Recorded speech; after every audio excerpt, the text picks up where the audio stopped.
guys, Dad Who Does here. Welcome to the channel. Today we're going to be working on the intake manifold for a 2011 Jeep Compass.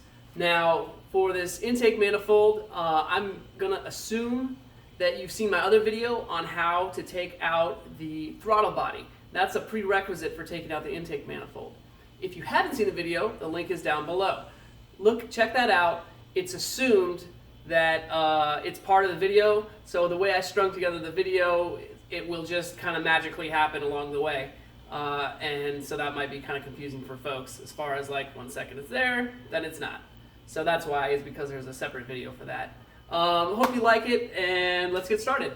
Okay, so just to get a scope of what it is, we're removing this wire here. It's the fuel injection wiring, and then getting a better look in here, you can see that so it forks off to the 4 cylinders for each of the injectors, and then additionally there's another fork that goes all the way to the back of the engine, and then we got to get in here. You can see there's another fork down in here, so one that comes to the front right down in there, and then finally 2 more, and these are really hard to see, but 2 more that come down in here. There it is. Perfect. 1, 2. So altogether, 1, 2, 3, 4, 5, 6, 7, 8 connectors that have to there it is, 8 that have to be undone. And then once that's undone, we're going to feed it underneath this PVC valve right here, and take off these guys right here, 1 more right there, pop those off, just take it all the way off and back it up to the central wiring here so that we can get at the fuel rail. Okay, next I'm going to remove the wires to the fuel rail. I don't see how I'm going to get this off without getting all these wires off, so we'll go ahead and do that one at a time. Let's see.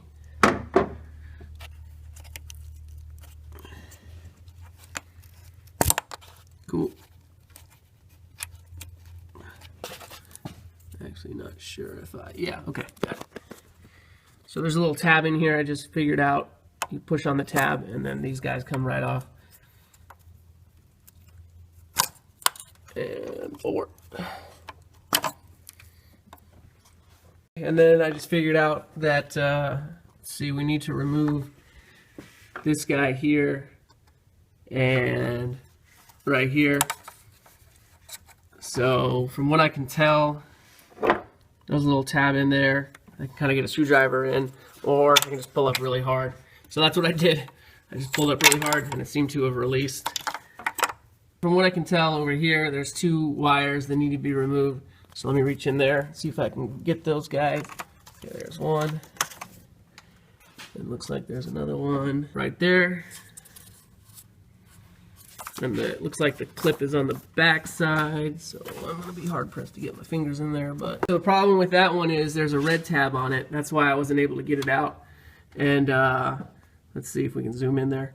So what I was able to do is I rotated it completely around. You can see there's a red tab there. So what I'm going to do is I'm going to slide that red tab up, and then I should be able to push down on this right there. I can push down right there on that guy once the red tab is up. So I'll be right back. Okay, unfortunately that red tab was old and brittle, and that sucker disintegrated when I went to pull on it. So where are we? Cool. So here's the wire right there, and that was where the red tab used to be. I'm sure it'll be fine. And then that's the head. So we took off this one, we took off this one, and then while I had it on pause, I took off this guy here, which wasn't too bad.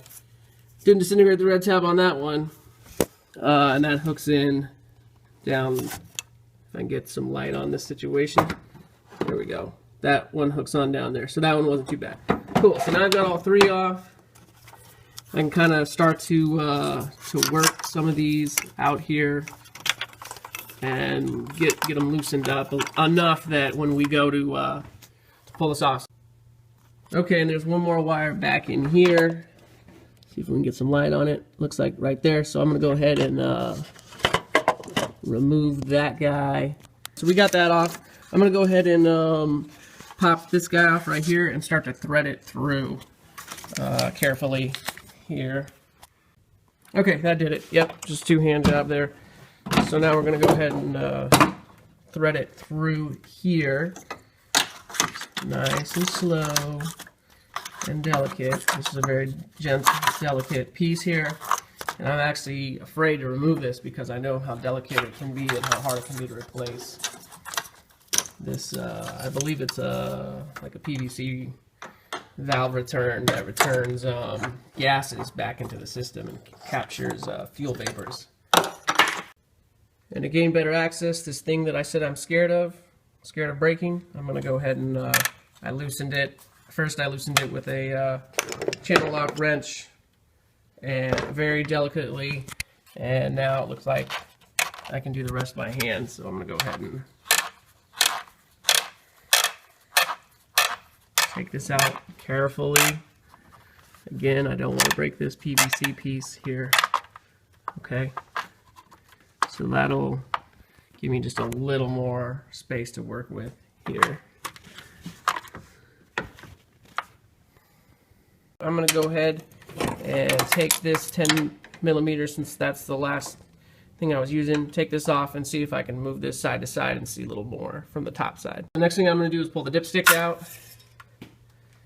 Okay, great. Set that down somewhere where I can get oil. To release the air intake manifold, this part right here, we're going to need to take out 5 screws altogether. Now these screws are not easy to get at. They require a 13mm socket, and one is in here, another one is down in here, another one is here, and the next one is really hard to see, but it's right there. Zoom in, right there. And on the opposite side, same deal. So one on this side. Let me move some stuff out of the way so you can see. It is right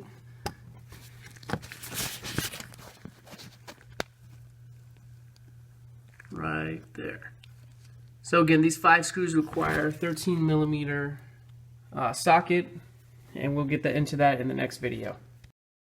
I apologize for the non-sequential frame coming up here in the video. I wanted to show you what it looks like when the manifold's all the way off, and then we'll return to the process.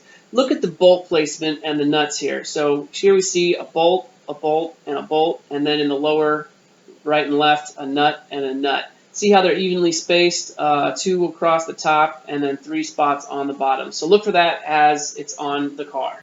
So we'll go ahead and do these guys. And I started with a 15, and when I went to pull it out, I lost it. So now I got to finish the job because my socket's in there, and I do not want to be without my socket. So we'll finish this up and come right back. Again, it's 13mm. So I'm going to go ahead and take those 2 off. Try not to lose the nut, and then we'll go from there. Okay, and I got that screw out, and I remember saying how scared I was of dropping it. So what I did was I first went in and with my 13mm socket broke the seal, so to speak, and once it was moving freely, I reached in with my fingers, and that's why I loosened up this guy. So I reached in here with my fingers, and I manipulated it and hand loosened it until it finally came off and dropped gently into my fingers, or should I say, kind of pinched my fingers together and pulled it up slowly and carefully so as to not lose it. Okay, the other side, there is a clear path down to this guy here. Let's see where to go.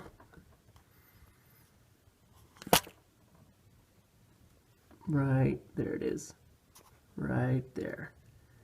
So I'll go ahead and do the same thing, 13mm, break it, and then use my fingers to slowly undo it. That one was even easier. I might actually take the fuel rail off just to get more. I mean, I guess I'm going to have to disconnect it here regardless, so let's see what happens if we okay, got that out. So we're just, whoa! Okay. Who knew? Gas everywhere. Under pressure. I should have figured on that one. Okay, so we got that removed. I'm going to put this down, wipe my hands off, and we'll continue. To removing the fuel rail, so that's what I'm going to do now. Looks like I'll use a 1/2 deep well socket here. It's probably metric, but screw it. This is what I have in deep well sockets. It's just SAE, so we're going to do that next. And once I pop the fuel rail off, we will show you if there's anything else. Okay, we got the fuel rail off. Real quick, this is what it looks like. These are very delicate, so I was very careful to kind of put even pressure on each side and wiggle it up. You know, first like that, and then like that, and then like that, and that, and just very gently, very carefully, because again, these are very delicate. A little bit of gas going everywhere. And as I thought, you know, I'm not really seeing anything else. I will say this, I now have access to those bolts that I undid, so I'm going to go ahead and slip my fingers in there and just, oh, you can't really see. There we go. Those bolts I undid, you can see they're just kind of hanging there, so I'm going to reach in and very carefully pull them out as to not drop them down into the engine. Well, so there's one. I'll go ahead and grab the other, and then we'll look to see what else there is to do here, because I'm running out of ideas. You know what I need? I need a video to show me how to take the manifold off. That's what I need. That's why I'm making this one. I never found a video. There's a hole right here in the middle, you know, just like there's one here and there's one here. And I kept sticking my 13mm socket in it, but nothing was happening. But this time, with the fuel rail off, I jammed a light down there, and I managed to find that there is something else out there. And again, I was just guessing probably 13mm, so I hooked it, and I'm untightening something. I don't know what. And the whole thing's starting to loosen up, so that was probably my answer. So I'll come right back. This screw is probably going to go down into the wheel well, and there's nothing I can do about it, because there's really no way I can get in there to catch it. So I'll be right back after I finish loosening this guy all the way up. I was able to get my arm in through there and catch that bolt. So I got it. So I got all 3 bolts now. Okay, that was it. So now it's loosened up here. So there's still some wires that I need to disconnect, and I'll go through and show you those. As far as disconnecting, the one I'm going to work on now. The next thing we're going to be doing here is releasing the cable harness for the intake manifold control valve. And let me show you where that's at. So what we're going to do here is we're going to reach in here, we're going to pull this guy up and back, and that is it right there. Right here is the connector that we need to take off. And I think actually if we look at it from this side, we can see here there's a red tab that needs to be pulled down. So we'll pull that red tab down, and then we'll push in on this piece and pull this entire thing down and away. I cannot do this with just one hand holding the camera, so what I'm going to need to do is put the camera down and then remove it, and then we'll come right back. There it is. There we go. So I got that off. Again, it was definitely two-handed, and I used a screwdriver kind of to pry it open. Now the next thing I'm going to do is I need to, some of these wires here, I want to scoot those guys out of the way. So what I'm going to do here is I'm going to actually go ahead and disconnect. Let's see, where's my finger? There we go. So I'm going to go ahead and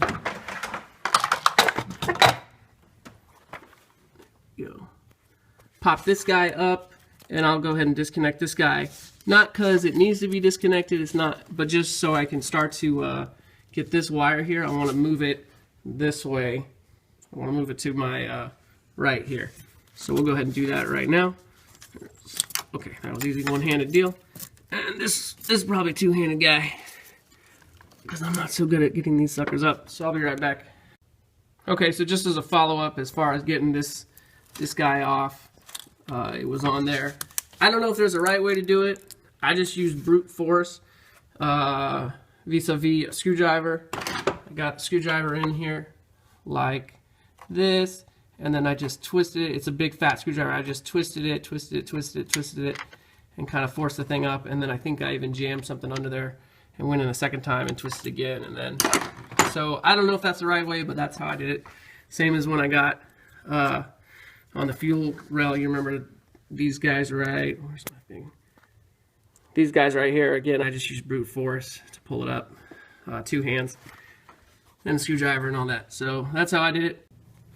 Okay, I've been trying to wiggle this sucker out, but I think that this guy right here is getting in the way. So I'm going to go ahead and take this guy off and see if I can't get it around with that. Okay, and I'm using a 10mm ratcheting crescent wrench, and that's doing the trick. I could not get in there with a normal socket wrench. So we're going to do the ratcheting here, and I have to hold it with one hand and do the other. Okay, as I'm slowly wiggling this sucker out, I figured out that these 2 hoses here, they connect here, and so I was able to pull off this first one with just brute force.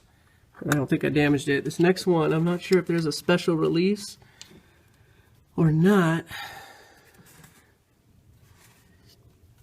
I'm going to just try to brute force it and we'll see what happens. I'm a little worried about this one, but that'd probably be easier to feed these hoses through. And then I also took these 2 hoses off here, and it ended up just being brute force to get those on. So, and then let's see, that's the dipstick. So I think that's it. Yeah, that's it. Here we go.